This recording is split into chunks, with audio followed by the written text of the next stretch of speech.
Bonjour, c'est Cryptolyse. Aujourd'hui, on va parler de EGLD, la crypto-monnaie de Elrond.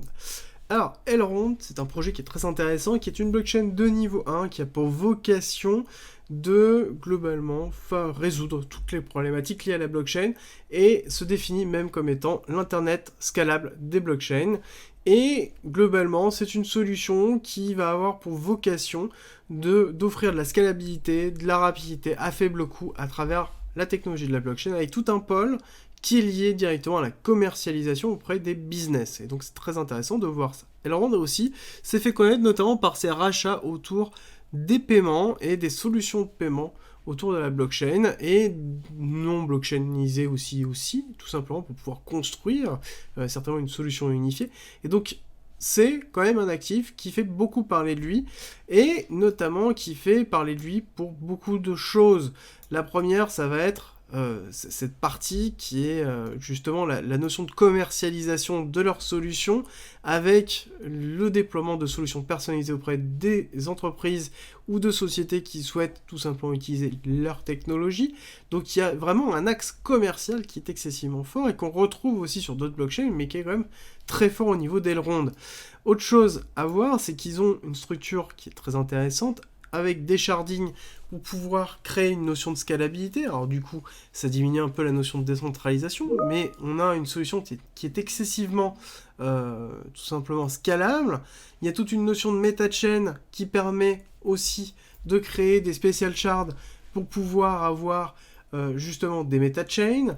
On va avoir tout un système de nodes qui est, du coup en l'occurrence, est excessivement intéressant, avec des rewards de stacking qui sont aussi excessivement importants par rapport à ça. Donc ça, c'est accessible si vous voulez faire des tests pour vérifier combien directement sur leur site pour voir quel est leur rendement. Mais donc du coup, on a quand même quelque chose, une solution qui est excessivement intéressante.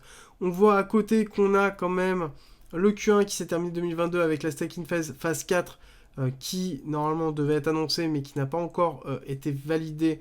En tout cas, de mon côté, j'attendais peut-être à plus si ça a été fait. Mais en l'occurrence, on attend aussi la roadmap pour la reste de l'année 2022 qui soit confirmée pour l'instant. Et c'est vrai que c'est quelque chose qui est en attente.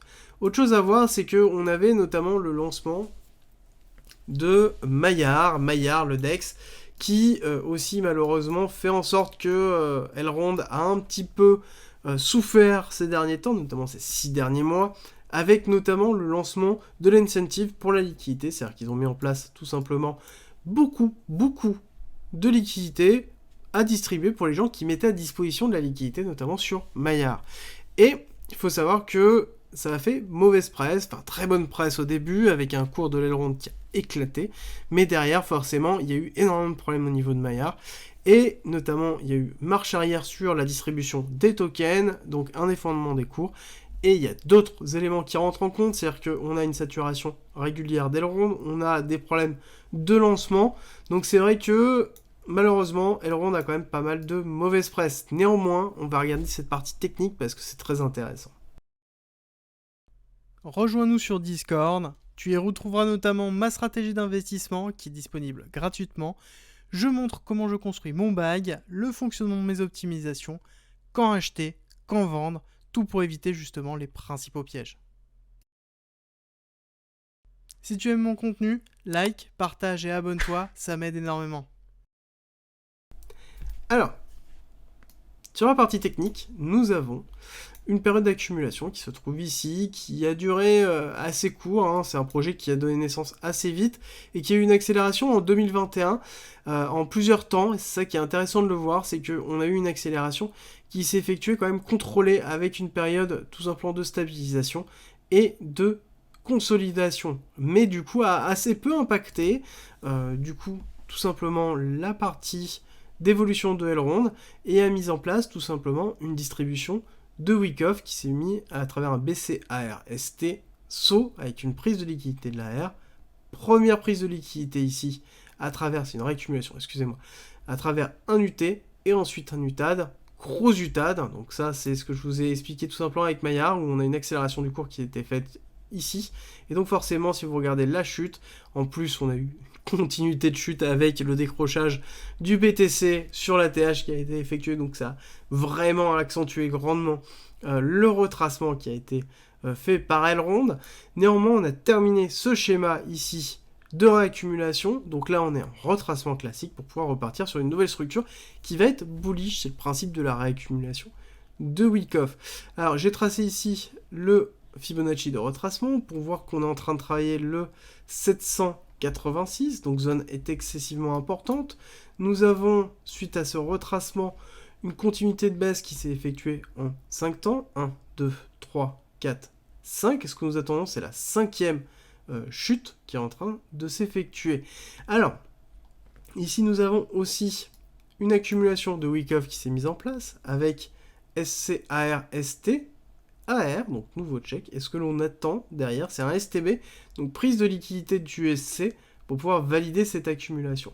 Je vous avais donné notamment la spot zone qui est à partir de 170, parce que je considère que de l'Elrond est intéressant, nous sommes au niveau du retracement global, en dessous du 618, donc ça reste une très très bonne zone pour de l'Elrond, à savoir que l'ATH lors de la très très bonne annonce de distribution était à 546 au niveau de l'Elrond, donc voilà, c'est un ATH que l'on peut atteindre, encore une fois, et je vais vous expliquer pourquoi dès que j'ai terminé cette partie-là.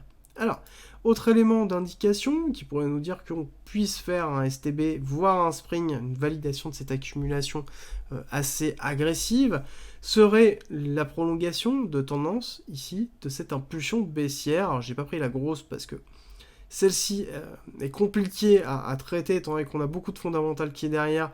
Donc la technique s'efface un petit peu face à la fondamentale quand c'est comme ça, parce qu'on a vraiment une grosse accélération avec un énorme ravalement qui a été effectué. Donc pour moi, cette baisse-là est plus une baisse réelle et technique qui a été faite. Donc c'est une impulsion baissière qui me donne tout simplement l'intention du marché.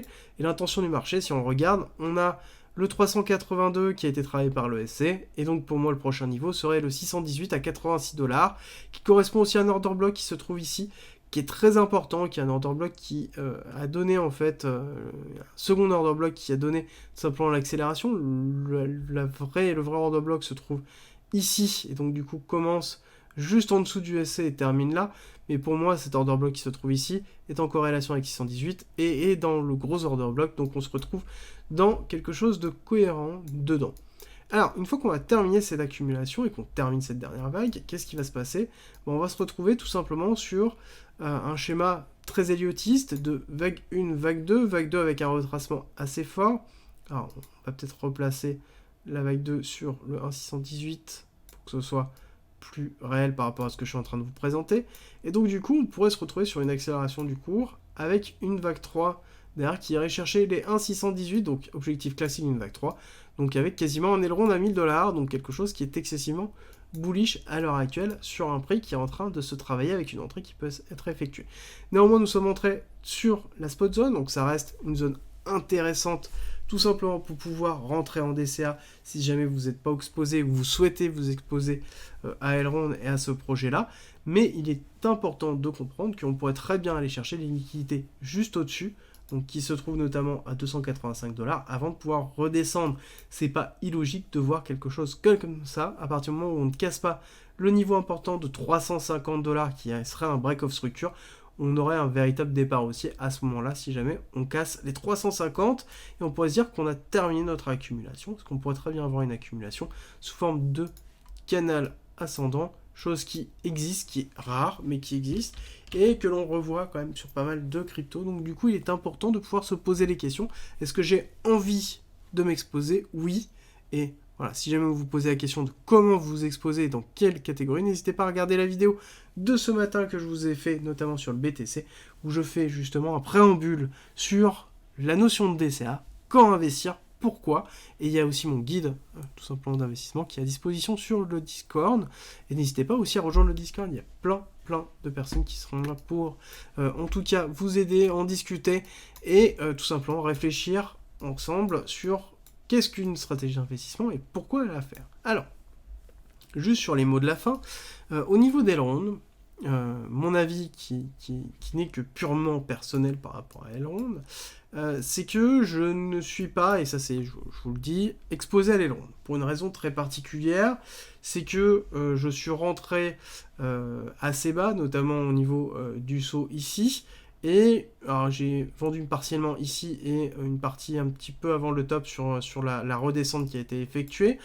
Et je ne suis pas re-rentré parce que je pense que pour moi, je re-rentrerai uniquement sur Elrond si on recheck les 111. Et c'est un choix qui est uniquement personnel. C'est pour ça que je vous dis que globalement, tout ce que je vous présente, c'est pour vous donner les armes, pour vous dire, voilà, est-ce que vous souhaitez ou non investir sur ce type d'actif. Moi, personnellement, j'ai tendance à penser que Elrond est un très beau projet, mais est-ce que c'est un projet sur lequel j'ai envie de m'exposer? Pas forcément. Et si j'ai envie de m'exposer, à ce moment-là, il faut que ce soit à un certain prix.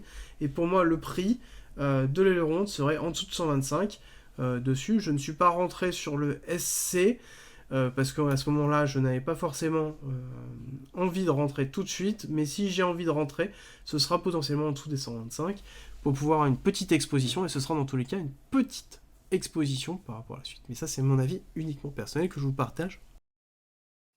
Merci d'être resté avec moi jusqu'au bout. Abonne-toi, partage si t'as aimé et rejoins-nous sur Discord. C'est avec plaisir qu'on t'accueillera. Et à très vite.